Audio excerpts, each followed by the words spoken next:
مطلب جھگڑا کتنی آسانی سے کرتے ہیں بچے اور ڈسٹریکٹڈ کتنی آسانی سے ہوتے ہیں. ایک نروس اریٹیبلٹی کی کیفیت ہے, مطلب جھنجھلا بہت جلدی جاتے ہیں. ایگریشن لیول بڑھنا اسی وجہ سے ہوتا ہے کہ جھنجھلاہٹ, اور جھنجھلاہٹ کب آتی ہے؟ جب انسان خود کو جو ہے تنہا محسوس کر رہا ہو, اپنے اندر اس کی سیکیورٹی کا احساس نہ ہو. اچھا یہ بتائیے, ابھی بیچ میں آپ نے ایک لفظ بولا کہ وہ شوہر اور بیوی کے درمیان کے تعلقات بھی اس میں خراب ہو جاتے ہیں. اچھا یہ تو وہ وقت ہوتا ہے عموماً بچیوں کا کہ جب وہ بچہ ابھی چھوٹا ہوتا ہے, ابھی 40 دن وہ زیادہ تر اپنی والدہ کے یہاں پہلے گزار لیا کرتی تھیں, اب گھر میں ہوتی ہیں. لیکن یہ جو ریلیشن خراب ہوتے ہیں, اس کی بیسک وجہ جو ہے, کیا وہ اس لڑکی کا جو نئی نئی ماں بنی ہے اس کا یہی اسٹریس ہے, یا وہ واقعتاً اس بچے میں اتنی انوالو ہوتی ہے کہ وہ توجہ دینا نہیں چاہتی؟ اس کی کیا وجوہات ہیں؟ آپ اس کو دونوں تناظر میں دیکھیں. ایک تو یہ کہ جو تبدیلی آئی ہے اس کی زندگی میں, ایک تو اس کے جسمانی تبدیلی ہے, وہ جو ہارمون لیول جو ڈسٹربنس ہوئی ہے جس کی وجہ سے اس کے اندر, جسے ہم پروجسٹرون کو ہم کڈلی ہارمون کہتے ہیں. کڈلی ہارمون کا فنکشن یہ ہے کہ جس وقت انسان کے اندر اس کا لیول اپ ہوتا ہے تو وہ اپنے رشتوں کی طرف, اس کی طرف رغبت بڑھتی ہے اس کی. اب جو ایک نیچرل کیفیت یہ ہے کہ اس میں ابھی اس کا کڈلی ہارمون یعنی پروجسٹرون کا لیول لو ہے, ایسٹروجن لو ہے, نہ ہی اس کے اندر کسی طرح کی کوئی خواہش ہے, اور نہ ہی اس کے اندر جو محبت اور رغبت کے جو احساسات ہوتے ہیں وہ ہیں. دونوں چیزیں اس میں انوالو ہیں. ایک تو یہ کہ اس کی جو باڈی میں جو ہارمونل ڈسٹربنسز ہیں اس کی وجہ سے وہ اپنے ریلیشن شپ ابھی صحیح سے نبھانے کی کیفیت میں نہیں ہے. دوسری بات یہ کہ ایک نئی ایک ذمہ داری اس کے اوپر آئی ہے, اس کی نیندیں بھی خراب ہو رہی ہیں. بالکل نئی ذمہ داری جو اس کے اندر آئی ہے تو اس کی ڈیمانڈز ہیں بچے کی, بچے کے ساتھ سونا اور بچے کے ساتھ جاگنا, بچے کے ٹائم کے ساتھ مینیج کرنا, بچے کی ضروریات کو پورا کرنا, جس کی اندر وہ اپنی پوری فزیکل کمزوریوں کے ساتھ مزید تھک رہی ہے, جس میں اس کی نیند کی خرابی ہے, اس کی ایپیٹائٹ کا کم ہو جانا, بھوک کی جو میں نے آپ کو بتایا کیفیت کم ہے, تو وہ انرجی بھی گین نہیں ہو پا رہی ہے جو اس کو واپس فوری طور پر گین کرنے کی ضرورت ہے. تو اس وقت اس کو بہت زیادہ سپورٹ کی ضرورت ہے, اور یہ سپورٹ اس وقت بہت زیادہ جو اہمیت رکھتی ہے, اس کے اندر جو رول پلے کرے گا وہ شوہر. بہت مطلب آپ کا کہنا یہ ہے کہ اگر وہ عورت جو ہے وہ ابھی اپنے بالکل شروع کے اسٹیج میں, بچہ ابھی اس کا ہفتہ یا 2 ہفتے کا ہے, ایسے میں شوہر کی زیادہ بڑی ذمہ داری ہوتی ہے. یقیناً اس کی وجہ یہ ہے کہ اگر وہ اس کیفیت سے باہر نہیں نکل پاتی تو ساری زندگی کے لیے شوہر اور بیوی کے تعلق کے اندر جو ہے نا وہ ایک گانٹھ بیٹھ جاتی ہے. اور دوسری مطلب آپ کا کہنے میں تینوں افیکٹ ہو رہے ہیں, شوہر بھی, بیوی بھی, بچہ بھی. جی, اور یہ میں آپ کو وہی ہم نے کہا کہ اس چیز کے اندر جو ہے نا وہ اویئرنیس کی اتنی کمی ہے کہ شوہروں کو پتہ ہی نہیں ہوتا ہے کہ بیوی کو اس وقت ان کی سب سے زیادہ ضرورت ہے, یا واقعتاً بیوی جس کیفیت سے گزر رہی ہے اس کو اس وقت کسی سپورٹ کی ضرورت ہے. مطلب کہنے کا یہ ایک نیچرل چیز ہے, جس سے ایک فیز ہے جس سے عورت گزر رہی ہے. ایسے میں اس کو کتنے دن کی بات ہے, 2-3 ہفتے کی بات ہے کہ اگر اس کو کیئر دے دی جائے, اس کے کھانے پینے کا خیال, اس کی رات مطلب جو نیند ہے وہ پوری کر دی جائے, تو انشاءاللہ وہ اپنے اس ایموشنل جو اس کو جرکس لگ رہے ہیں, وہی میں آپ کو بتا رہی ہوں کہ یہ جو لیولز کم ہوئے ہیں نا, ان کو اگر فوری طور پر بڑھانے کی کوئی سبیل ہو جائے, جس میں سب سے زیادہ ہیومن انٹریکشن ہے, یہ اس کے اندر کوپنگ اسٹریٹجیز میں سب سے زیادہ اس چیز کی اہمیت ہے کہ وہ بچے کے زیادہ سے زیادہ قریب رہے, کیونکہ بچہ جتنا اس کے قریب رہے گا اتنا اس کے اندر پروجسٹرون لیول آہستہ آہستہ بڑھتا جائے گا. اچھا, آپ ہمیں کچھ ٹپس بھی دیجیے اس کے اوپر کہ بس ایسی 1-2-3 ٹپس. میں آپ کو 4 پوائنٹس بتاتی ہوں بہت کنسائز کر کے. پہلی چیز تو اس کو اپنی بات کو, اپنے صورتحال کو خاموشی سے برداشت نہیں کرنا, جو محسوس کر رہی ہے اس کو ایکسپریس کرنا ہے. سب سے پہلے اس کو یہ سمجھنا ہے کہ یہ اس کا وہ ٹائم ہے جس میں اس کو ریکوری کا ٹائم چاہیے. ٹھیک ہے, اس ریکوری کے لیے اس کو لوگوں کی سپورٹ کی ضرورت ہے, لوگوں سے بات کرنے کی ضرورت ہے. بچے کے معاملات میں اس کو کوئی ڈسٹربنس فیل ہو رہی ہے تو اس کے لیے ہیلپ لے وہ لوگوں سے, اپنی کسی ایگو میں جہاں چلی جائے. علاوہ بچے کے قریب نزدیک زیادہ سے زیادہ رہے اور بچے کی ڈیمانڈ کو فوری رسپونڈ کرنے کی کوشش کرے انٹینشنلی. اس سے کیا ہوگا, جب بچے کے قریب وہ زیادہ سے زیادہ ہوگی تو اس کا وہ پروجسٹرون لیول خود بخود اوپر کی طرف خود ہی بڑھے گا, نیچرلی بڑھے گا. اچھا, اور اس میں جو ہے یعنی بچے کو وہ جتنا قریب کرے گی, پیار مدر فیڈ اس میں بہت زیادہ رول ہے. جو خواتین مدر فیڈ رکھتی ہیں اپنے بچوں کے لیے وہ بہت جلدی اس فیز سے نکلتی ہیں. ایک دفعہ میں پھر یہاں پہ آپ لوگوں کو ریمائنڈ کرا دوں کہ یہ جو پوسٹ پارٹم ہے, بیبی بلوز جو ہے وہ تو چلیے 2-3 ہفتے میں سیٹل ڈاؤن ہو جاتے ہیں, لیکن پوسٹ پارٹم پہ اگر وہ لڑکی چلی جائے تو اس کے افیکٹڈ جو لوگ ہیں اس کے قریب قریب، وہ کون کون ہے؟ نمبر 1 وہ خود ہے، نمبر 2 اس کا شوہر ہے، اور نمبر 3 اس کا اپنا وہ بچہ ہے.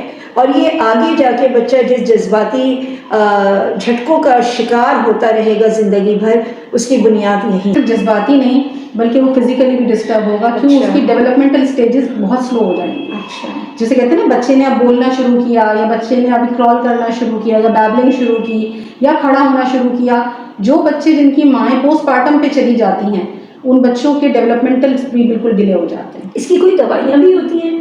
اگر میڈیکیشن بالکل ہوگی، لیکن اگر سیویرٹی بڑھ گئی ہے تو پھر اس کے لیے سائیکیٹرسٹ سے رجوع کرنا پڑے گا. اچھا. کیونکہ اگر کسی کا پیچھے سے بھی کوئی موڈ ڈس آرڈر کا کوئی ہسٹری چل رہی ہے، یعنی کہ پہلے سے کسی ایسی کیفیت کا شکار ہے جس میں اس کا پہلے سے سائیکالوجیکل ہسٹری ہے کہ اس کو موڈ ڈس آرڈرس کچھ ہیں، یا ڈپریسو کنڈیشنز اس نے پہلے دیکھی ہیں، یا اس کی پہلے سے کوئی میڈیکیشن رہ چکی ہے، تو اس کو اس میں زیادہ خطرہ بڑھ جائے گا. یا فیملی میں اسٹریسز زیادہ ہیں، یا پیچھے سے ہسٹری کسی اور مطلب فیملی ممبر کی چلی آ رہی ہے ڈپریشن کی، اور جینیٹیکلی ہسٹری موجود ہے ڈپریشن کی، تو وہاں پر میڈیکیشن پھر لازم ہو جاتی ہے، اور اس کے لیے سائیکیٹرسٹ کو شو کرنا پڑتا ہے اس کے لیے. صحیح. ان شاء اللہ تعالیٰ نیکسٹ ٹائم ہم تھیلیسیمیا کے اوپر بھی بات کریں گے، اویئرنیس کے اوپر، کہ ڈاکٹر غنا شمسی کا جو ہمارے ساتھ ایک سیشن ہوا تھا کیا قبول ہے میں، اس میں انہوں نے یہ بات بتائی کہ لازم ہونا چاہیے کہ شادی سے پہلے ضرور بالضرور، جہاں اتنے خرچے ہو رہے ہوتے ہیں اور یہ اتنا بڑا خرچہ بھی نہیں ہے، کہ شوہر اور بیوی جو بننے والے ہیں ان کا تھیلیسیمیا کا تھوڑا سا ٹیسٹ ایک ہوتا ہے وہ ہو جائے، کہ اگر دونوں میں مائنر ہے تو وہ جو آنے والی اولاد ہے اس کے اندر وہ مائنر نہیں ہوگا، میجر ہوگا، اور وہ بچہ ہر بتایا تھا کہ وہ 4 بچوں میں سے ایک کے چانس میجر ہوں گے. اور پھر دوسری بات یہ کہ وہ وقت کے ساتھ ساتھ اس کا جو بلڈ ٹرانسفیوژن کا عمل ہے وہ اپنی جگہ ہے، لیکن اس کے بعد 15-16 سال کی عمر میں اس کی ڈیتھ بھی ہو جائے گی. تو یہ وہ چھوٹی چھوٹی سی چیزیں ہیں جن کو ہم نظر انداز کرتے ہیں اور پھر وہ بہت بڑی بن جاتی ہیں.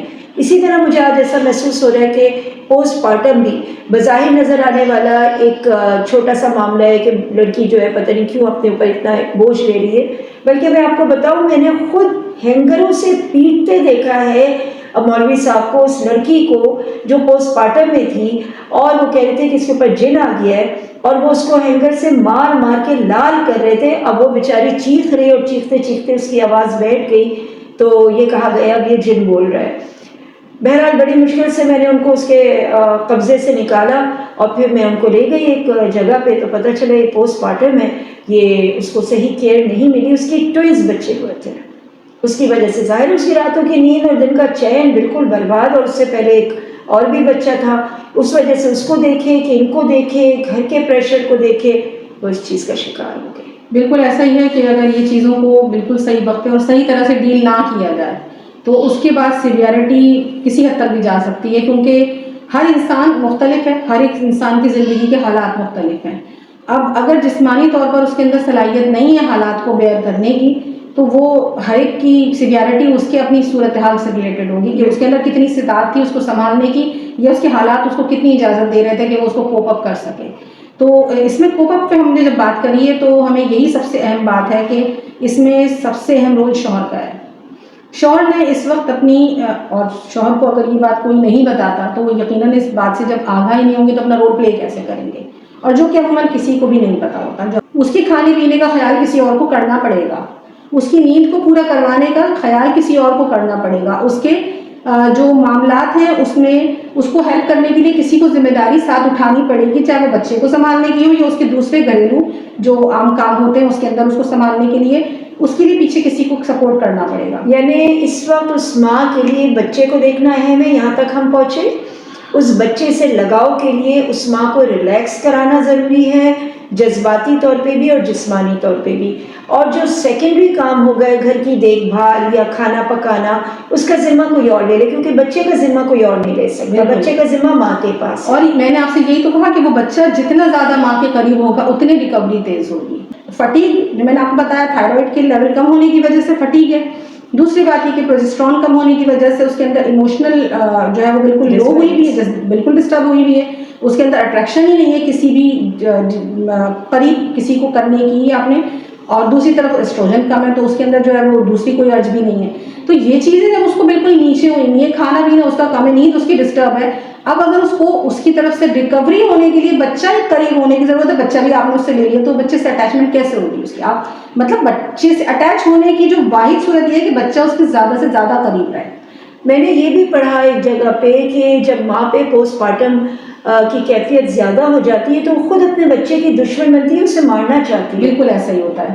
بچے کی مطلب یہ کہ مارنے کی حد تک ہمارے یہاں تو نہیں ہوتے, لیکن آپ جب یورپین اس پہ جاتے ہیں, سارے کیس ہسٹریز پہ جاتے ہیں, تو ایسے کیسز ہیں جس میں ماؤں نے اپنے ہاتھ سے اپنے بچوں کو مار دیا, کیونکہ ان کو بچہ صرف اپنی زندگی میں وبال لگتا ہے, مصیبت لگتا ہے, جس نے ان کی زندگی کو بہت بڑا ایک شوق دے دیا ہے, ان کو بہت بڑی کسی مصیبت میں گرفتار کر دیا ہے, جس میں وہ اپنی فائنینسز کے لیے وہ اسٹرگل کر رہی ہیں, اپنی فزیکل بیوٹی جو وہاں بہت بڑی ایک سمجھی ریکوائرمنٹ ہے, سروائیول ریکوائرمنٹ ہے وہاں پر خواتین کے لیے فزیکل بیوٹی, وہ اس پہ اسٹرگل کر رہی ہوتی ہیں بچے کی پیدائش کی وجہ سے, تو وہ تو ان کو اپنے سب سے بڑا دشمن نظر آ رہا ہوتا ہے. الحمدللہ ہمارے یہاں جو ایک بیوٹی اسٹینڈرڈز ہیں, ابھی اس کی ریکوائرمنٹ اتنی نہیں ہے کہ جی بچے کی وجہ سے عورت کے اوپر کوئی ایسی اسٹریس آئے کہ جی بھائی اب تم ایسی لگ رہی ہو اور ویسی لگ رہی ہو, کہیں کہیں ہوتا ہے لیکن بالکل ایک نارم کی صورت نہیں ہے. تو دیکھیں یہاں تک پہنچنے کے بعد جو بات مجھے بہت اہم لگ رہی ہے وہ یہی بات لگ رہی ہے کہ ہمیں زندگی کے چھوٹے چھوٹے اسٹیپس میں ایک دوسرے کی مدد کرنی ہے. مرد تو پھر صبح کا گئے شام کو آتا ہے, لیکن گھر میں نند بھی ہوتی ہیں, جٹھانیاں بھی ہوتی ہیں, ساس بھی ہوتی ہیں, مائیں بھی ہوتی ہیں, بھابیاں بھی ہوتی ہیں. ہم مل کے اگر ایک دوسرے کے دکھ درد کو شیئر کریں گے تو یقیناً اگر ہم اس عورت کو ریلیکس کرا دیں گے تو ضرور بالضرور اس کا ہماری ذات کو یعنی ہماری روح کو فائدہ ہوگا. اور یہ اس بڑھتے ہوئے بچے کے لیے بھی جو ابھی پیدا ہوا ہے اس کا حق ہے کہ اس کی ماں اس کو وقت دے, اور ہمارے ان چیزوں کی اہمیت کو سمجھنے کے لیے بھی ایک اویئرنیس کی ضرورت ہے. انشاءاللہ ہماری بات چیت تو یہاں تک ہی رہے گی, لیکن اس کے بعد اب آپ کو عاطفہ ایک پوری سلائڈ شو کے اوپر یہ پوائنٹس پورے لکھے ہوئے بھی دکھائیں گی, کیونکہ بعض اوقات سنا ہوا بھول جاتا ہے مگر لکھا ہوا یاد رہتا ہے. یہ بھی ہو سکتا ہے کہ آپ اس کے اسکرین شاٹس لے لیجئے اور وہ ایک دوسرے کو شیئر کر لیجئے. یہ چینل اسی کاموں کے لیے ہے کہ ہم اپنی خواتین کو بہتر سے بہتر چیزوں کی طرف لا سکیں. زندگی میں یہ جو چھوٹے چھوٹے سے معاملات ہوتے ہیں جو بڑھ جاتے ہیں ہماری لا علمی کی وجہ سے یا غلط علم کی وجہ سے, ان کو ہم صحیح ٹریک پہ لے کر آئیں. جب ہمارا ذہن صحت مند رہے گا, ہماری باڈی صحت مند رہے گی, ہمارے اندر کی جو ایک سیٹسفیکشن ہے روحانی وہ صحیح رہے گی, تو ہم کیوں نہیں اچھا کچھ پروڈکٹ کریں گے. بالکل ہماری پروڈکٹس بھی اچھی ہوں گی, ہماری پروڈکشن اچھی طرف جائے گی. تو بہت شکریہ آپ کا, بہت شکریہ. تو یہ دا انٹولڈ اسٹوری ہے ایک خاتون کی جو کبھی نہ سنی گئی نہ کبھی سنائی جاتی ہے. ہم اس کو سنیں گے بھی اور ہم اس کو سنائیں گے بھی. چینل سے جڑے رہیے گا, سبسکرائب کرتے رہیے گا, شیئر کرتے رہیے گا, یہ آپ کا صدقہ جاریہ ہوگا. آپ اس کو جتنے لوگوں تک پہنچا سکیں اور آئندہ آنے والے پروگرام کو بھی, تو انشاءاللہ تعالیٰ یہ آپ لوگوں کی طرف سے اس معاشرے کی اصلاح کے لیے ایک چھوٹا سا قدم ہوگا. بہت شکریہ, بہت شکریہ. السلام علیکم.